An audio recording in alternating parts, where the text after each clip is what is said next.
이용해서 창조하지 않으셨다라는 것이죠.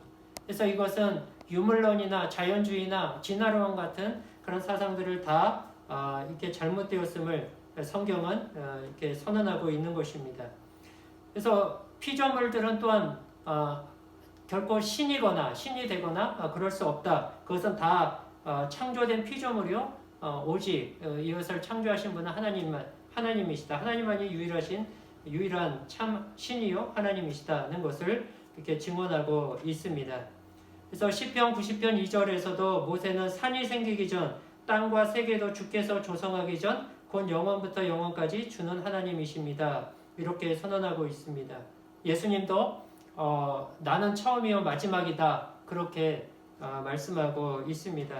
그러니까 하나님이 계시고 이 세상은 하나님이 다스리고 통치하시면 모든 것들은 피조물이요 하나님은 창조주이심을 선언합니다. 그래서 히브리서 기자는 12장 4절에서 이렇게 우리에게 말씀합니다. 믿음이 없이는 하나님을 기쁘게 할 수 없나니 그에게 나아가는 자는 반드시 그가 계신 것과 그가 자기를 찾는 자들에게 상 주시는 이심을 믿어야 할지니라. 그 하나님을 믿고 하나님이 계시다는 것과 하나님의 존재를 인정하고 믿고 하나님 앞에 나오라는 것이요. 그게 믿음이라는 것입니다. 하나님을 믿는다. 그거는 하나님의 존재를 인정하는 거예요. 그리고 그가 자기를 찾는 자들에게 상 주시는 이시다. 상을 주신다라는 것은 상, 벌, 최종 상을 줄 것인지 벌을 줄 것인지 그거를 결정하시는 최종 결정권자가 누구냐? 하나님이시다라는 거예요. 그러니까 그 이야기는 뭐냐면 모든 세상을 최종 판결하시는 그 권한과 어떤 그 권세를 가지신 분은 바로 하나님이시다라는 거죠. 그러니까 하나님이 모든 것들을 통치하시고 판단하시고 심판하시는 유일한 주권자라는 거죠. 그걸 인정하고 믿는 것. 그래서 그 하나님 앞에 나오는 것. 그게 믿음이라는 거죠. 그래서 그 믿음을 가지고 그 하나님 앞에 존재하시고 모든 것들을 판단하시는 그 하나님 앞에 겸손히 나올 것을 그렇게 촉구하고 있는 것입니다.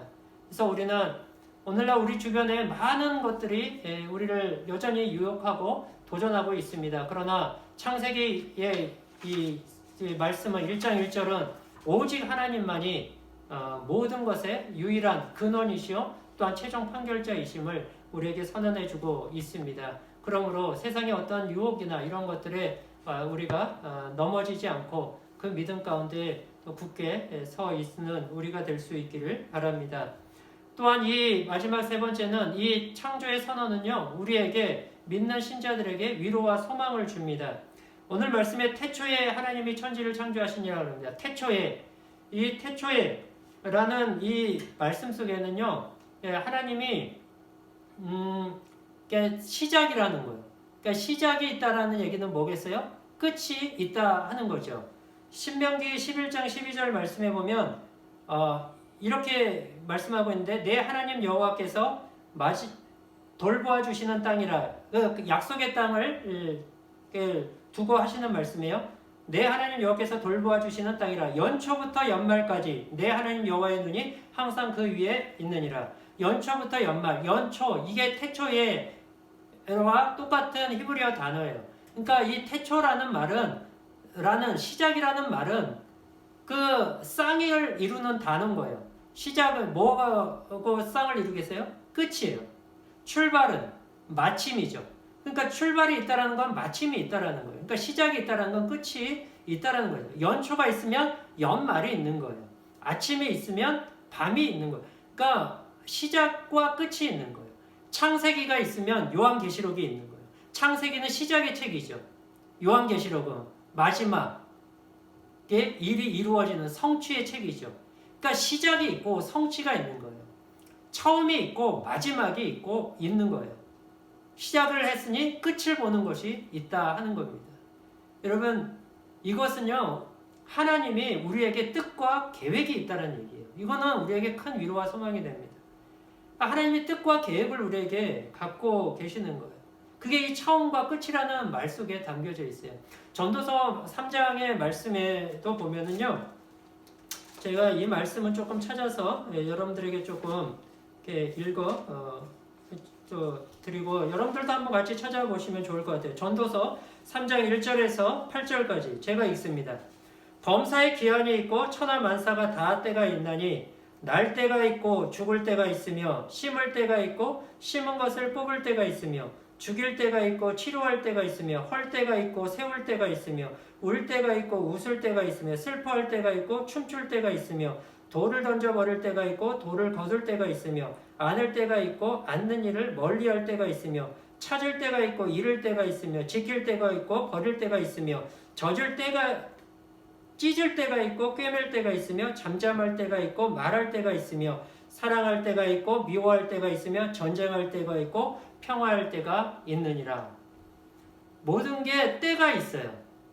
코로나가 시작이 되었어요. 코로나도 끝나는 때가 있습니다. 이것이 끝나는 때가 올 거예요. 그러나 그 때와 기한은 어떻대요? 때와 기한은 하나님께 있대요. 11절 말씀 한번 보시죠. 하나님이 모든 것을 지으시되 때를 따라 아름답게 하셨고 또 사람들에게는 영원을 사모하는 마음을 주셨느니라. 그러나 하나님이 하시는 일의 시종을 사람으로 측량할 수 없게 하셨도다. 1절에서 범사의 기한이 있고 천하 만사가 다 때가 있다. 그 때를 따라서 하나님께서 모든 것을 아름답게 하셨다. 그런데 그 하시는 일의 시종을 인간이 알 수 없게 하셨다. 그래서 영원을 사모하는 마음을 주셨다. 그러니까 모든 것이 때가 있는데 그 때와 기한은 하나님께 있다라는 거예요. 우리가 알지 못한다라는 거예요. 우리가 날 때를 알지 못하지 않습니까? 마찬가지로 우리는 죽을 때를 알지 못하는 거예요. 코로나가 시작이 이렇게 될 줄은 우리가 몰랐어요. 그러나 이게 하나님의 때에 있는 거예요. 그러나 시작이 되었으니 이거 끝날 때가 있는 거예요. 하나님이 끝나게 하시는 때가 있어요. 그러나 그것은 하나님께 있는 거예요. 하나님의 주권에. 그런데 그러면 우리는 어떻게 되냐? 우리에게 영원을 사모하는 마음을 주셨대요. 그 때가 있는데 그 때는 우리가 몰라요. 그런데 하나님이 우리에게 주신 마음이 있대요. 그게 뭐예요? 영원을 사모하는 마음이에요. 하나님을 사모하는 마음이란 말이에요. 이러한 때를 통해서 우리가 때를 알지 못하니 너희의 눈을 들어서 누구를 보라는 얘기예요? 하나님을 보라는 얘기예요. 코로나가 왔고 이것이 때가 있을 것이다. 그럼 너희가 모른다. 이 상황을 어떻게 살아야겠니? 나를 바라보라. 나를 향해 눈을 들고 나를 쳐다보며 나를 바라보며 나를 의지하며 내게 의존하며 사는 그러한 존재가 되어라. 이 세상은 너희가 다스리지 않고 내가 다스린다. 너희의 삶은 너희가 주인이 아니라 내가 주인이다. 내가 다스리며 내가 인도하며 내가 내 뜻을 너의 인생과 삶을 통해서 이룰 것이다. 말씀하고 있는 거예요. 우리로 하여금 하나님을 바라보도록 하는 거예요. 이건 무슨 얘기냐면요. 하나님이 우리에게 뜻과 계획과 목적을 갖고 계시다라는 거예요. 세상을 창조하셨을 때 하나님이 아무런 목적 없이 그냥 만들어낸 것이 아니란 말이에요. 하나님이 뜻과 목적을 갖고 있는 거예요.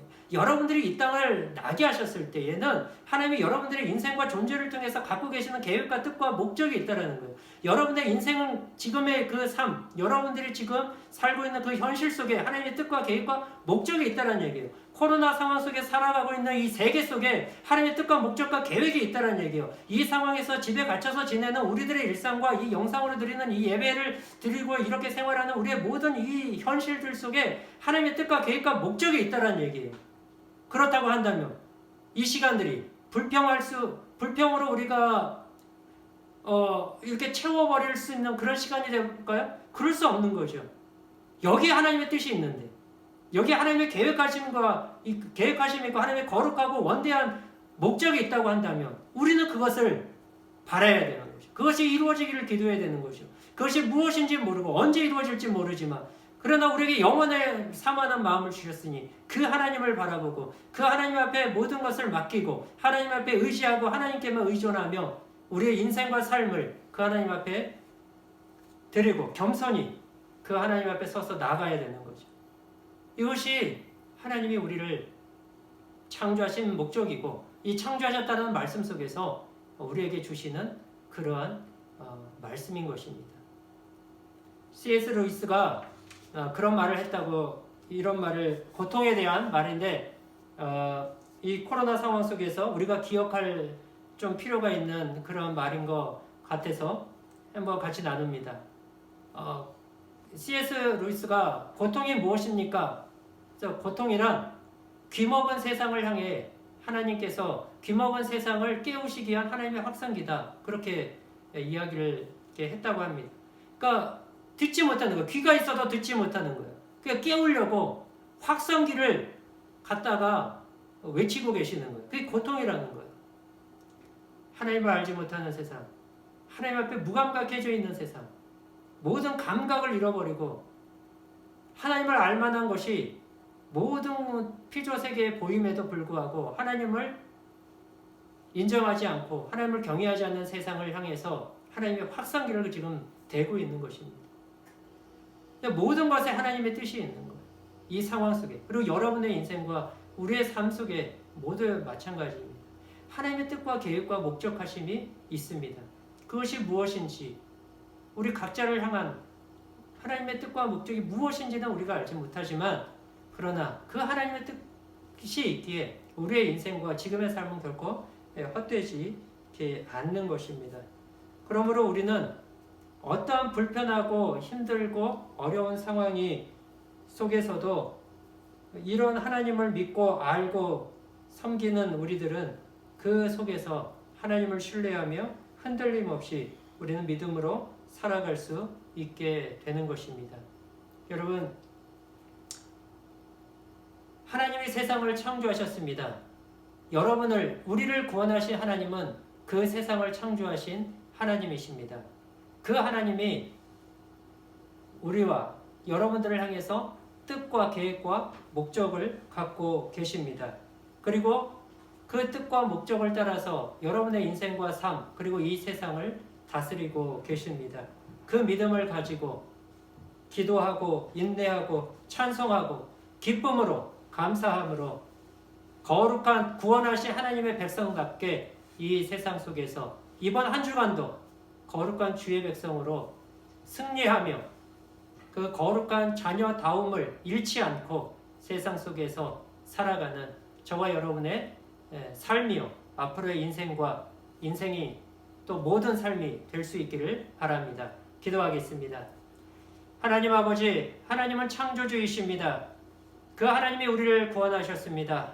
이 세상과 우리의 인생과 삶 속에 뜻과 계획과 목적을 갖고 계십니다. 우리로 하여금 이 땅 가운데서 거룩한 주의 백성으로 제사장 백성이요 택하신 주의 자녀로 살아가라 명하십니다. 우리를 통하여서 이 세상을 구원하시기를 기뻐하십니다.